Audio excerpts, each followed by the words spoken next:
Hi everyone, my name's Vaneet. My name's Lo. Welcome back. Well, welcome back. This time we're going to be talking about our coming out stories. So we'll get your tissues ready. Oh, really? I don't know, I've heard mine is quite tragic apparently. Last time I told someone like in person, they were like, that's really depressing, and then I did a finger gun. Like, you can't finger gun to take off the edge, this is audio. And I was like, well, I'm doing a finger gun. How do you know? Do you want to start then? So I already said in the last episode, I came out when I was 24, and my one was very much, I was constantly finding ways to deny myself. So I didn't know what bisexual was for a long time, so I liked girls to deny myself bisexuality because I didn't know what bisexuality was. And then the first time I heard bisexuality, it was actually bi-curious, and it was immediately ridiculed when I heard it. So a girl had come out as bi-curious, and they were just like, who is she kidding? If you're saying you're gay, just say you're gay. So I was like, well, bisexual isn't real, so I'm going to keep denying it. And then it was also that I have sexual feelings, but not romantic feelings, so I'm going to keep denying it. And also I was like, I have sexual feelings, but I never actually have sex with a man. But then I started like using porn and whatever have you to be like looking at men naked and whatever. But yeah, no romantic relationships, all men are trash, it's law, but whatever. Found ways to constantly deny it to myself. Then I fell in love with my straight best friend, who was a guy. Depressing. Why does every coming out story have, and then I fell in love with my straight best friend, like somewhere in it?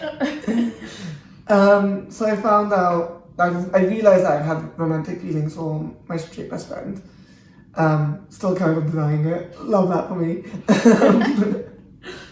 Then I had for about, I always get fuzzy on the dates, but I think it was probably about another year that I carried on denying it.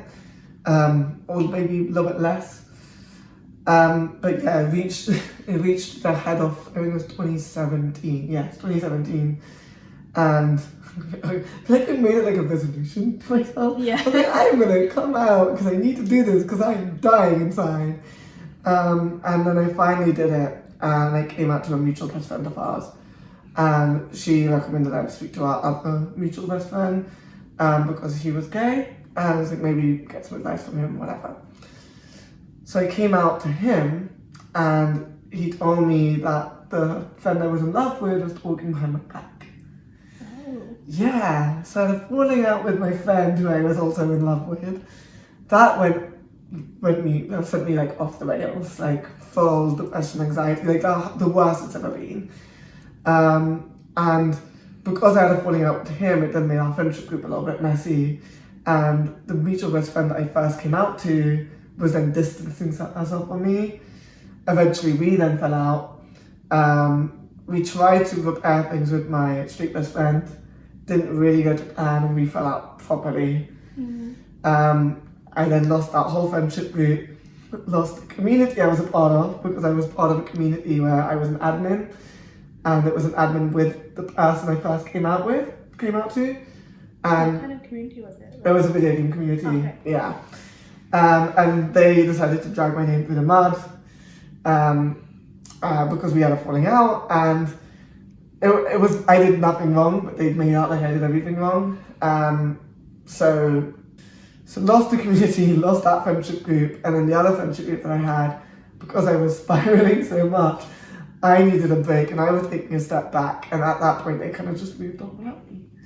So I lost about 90% of my friends. Oh no. Oh, So, that's so sad. so do you see what I mean? Yeah. And I just like, finger gun, it's all good now. How did that like resolve itself? How did you? It didn't. I don't have those friends anymore. I found new communities and managed to find new friendship groups, and now I'm doing this. But yeah, it was real bad for a very significant period of time, which is I think why we need to do an episode on mental health at some point. Yes, definitely. But yeah, and I have a lot to say about that kind of stuff, but tragic. Big breath. And if you want to read more detail of just how terrible that was, feel free to buy Monstrous Regiments, the Bible Volume 2. They're small press print, so every purchase is going to an indie publisher who definitely needs the money to keep going. So make We'll sure you do link it that. below. Link it below. Oh, we love that. I love doing it. Oh, Your story. my coming out story. Hopefully it's better than mine. Yeah, but also we touched on this a bit in the first episode we did, but I came out when I was 14, which is really young, Yeah. like looking back. I'm now 24, nearly 25, so I've been out for 10 years, which is wild to think about, like a whole decade of being out. By the time I get to my 30s, I would have been out for like more of my life than not. Which is so cool. It's cool, but it's also like, whoa. But yeah, the first time I came out was at an Alice Cooper concert. I was to my best friend Rachel. Hi Rachel. And we were like watching people come in for the concert, and like we were definitely the youngest people there by like 10 to 20 years. But we were like watching people come in, and we were pointing out like hot guys who none of whom were hot looking back. But then I started pointing out like some girls as well, and like this kept happening. And then eventually Rachel was like, Lumpy, do you like girls as well? And then I was like, yeah, I think so. And then she was like, okay, cool. And that was it. So she was the first person I came out to, and then came out to like more of my friends, some of which went really well, some of which didn't go so well, but like mostly it was fine. And it's kind of weird because I was in a very small town school, but this was like 2009, and so it was like the height of emo culture, and I was I was like the most emo. Like I went through so much eyeliner. I think that like my bloodstream is like half eyeliner now. But weirdly, like being bisexual was like the norm in emo culture. Yeah, it like, does seem like that, doesn't it? Yeah. Like everyone in that kind of culture just kind of does whatever. Yeah. They're very open.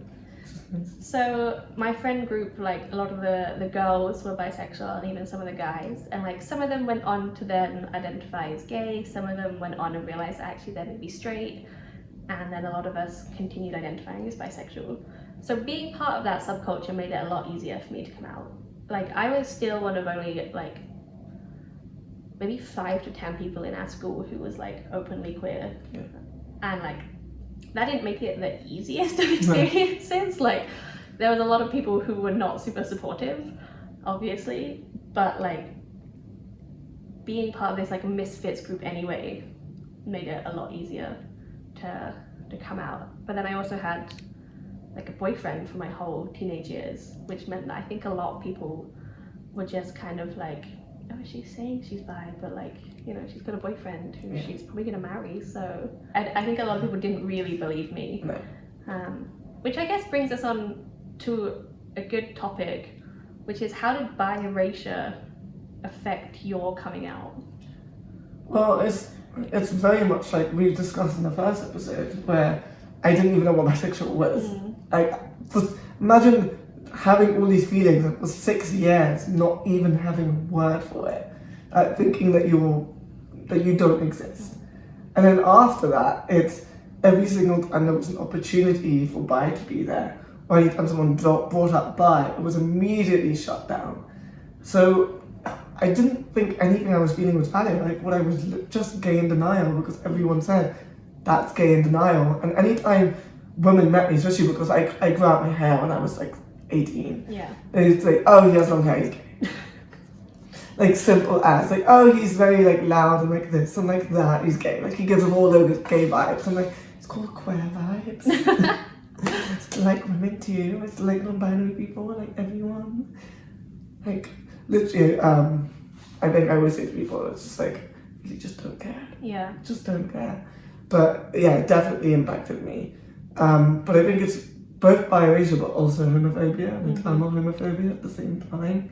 So there's a lot of different overlapping things that stops you from coming out. Have you, when you're coming out, like, I think all of us have had this experience, but what are your experiences with telling someone you're bi and then they're like, oh no, you're just confused, or like, oh no, you're really gay? Like, is that, I'm sure that's happened to you, right?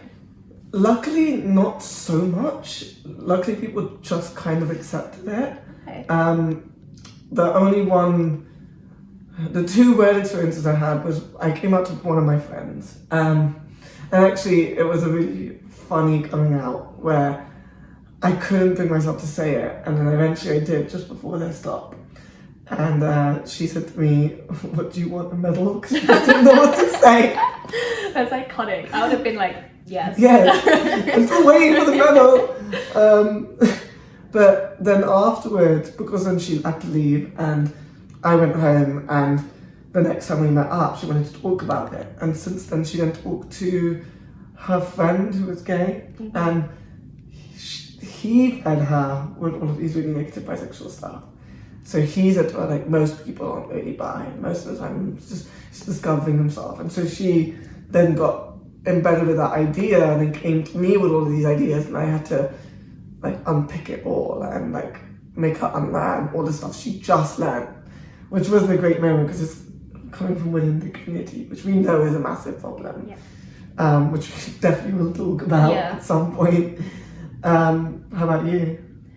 Yeah, I've had a lot of comments that are like, oh no, you're just like confused or like in denial or whatever. Again, a lot of them have been from gay men. Yeah. Like, a lot of them have been like, oh no, like, oh, I used to identify as bi as well. And I'm like, well, I still do, and I always have, and like, I probably always will. So if you used to, that's super valid and like great for you that was part of your journey, but like, it's my end point.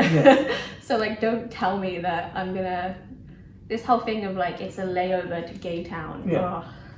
It's like, so annoying. Even if it does change, that doesn't change who you are now, and that doesn't invalidate who you are now. Like, if somehow you then decide, you know what, men are really awful and I just never want to date another one ever again, like that doesn't change anything. And you can still actually identify as bi and be like, actually I don't want to date them. Because it's bisexual, but like, you can be romantic or like, there's a lot of different ways to identify. But people want to put us in this like a box. It's like, this is what it means. It's like, actually, your box isn't valid. Just like tip it over, like upend the table. Like, no, I reject this. Going back to like my emo phase, I mean, I'm still kind of emo. I am definitely still emo. But wearing a Paramore jumper. But like, I'm not as emo as I was. But like, you can't say that just because I'm not emo now that like I never was, because I can show you pictures. And so just because it was a phase doesn't mean it wasn't real, and doesn't mean it wasn't who I was at that time. So even if someone's bisexuality is a phase, or like, I don't know, identifying as gay before they identify as bi, like being gay for them was a phase, that doesn't mean that it's not legit or like valid. I think we need to move past this idea that like something being ephemeral means that it's like not real. Like something doesn't have to last forever for it to be real. And like, being bi isn't a phase, and for most people it's not a phase, but like, even if it was, so what? Like, you know? Exactly, because it's one of those things that you're learning more about yourself as you go on. And so at the moment you identify as bi because those are your current feelings and emotions, but your feelings and emotions change. You're a human being. You grow, you change, you adapt. So it's really just like to reject the narrative of like, you have to identify as one thing forever. If you change that, then cool, that thing was never valid in the first place. It's like, no, it definitely was. I was reading an article the other day that we'll link down below, that said that like, kids born now will probably identify with like 8 different genders in their lifetime. Which is incredible. Yeah, like so much more fluidity and like hopefully acceptance for the way in which we change, and our feelings and identities can change as we grow and like learn about ourselves, which I think is so much more positive than the idea of like, you pick a label, you stick with it forever. Like, that's not how it goes for a lot of people. Like, that is how it went for me. I found the label bisexual, I was like, oh, I love this is great, and I've stuck to it for like my whole life. I don't know if that's the case for you, if you identified any other way. No, I didn't. I just came out bisexual at 24 because I was in denial for all of that. But even if it does change, like, that doesn't, why does that matter? Like, what's your favourite coming out story? I think my favourite one is the one that I mentioned where like, said, do you want a fucking medal? And then just like, because I just didn't know what to say, and I didn't know what to say either. I think that was probably one of my favourite ones, because it was just like me being so nervous, going from that to like just crying with laughter. How about you? My favourite coming out story was in a nightclub when I was in university, and I was with one of my housemates, and this girl walked past and I was like, whoa, she's really hot.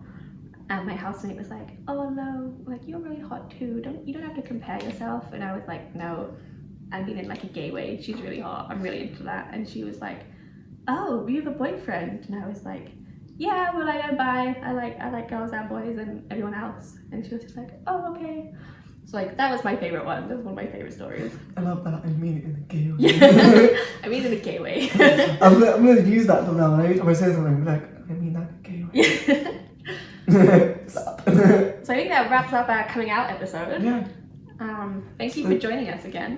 Tell us your coming out story in the comments below. Favourite moment, favourite person that you came out to, what the reactions were. Make sure you like and subscribe. Like and subscribe. Finger guns. Bye. Bye.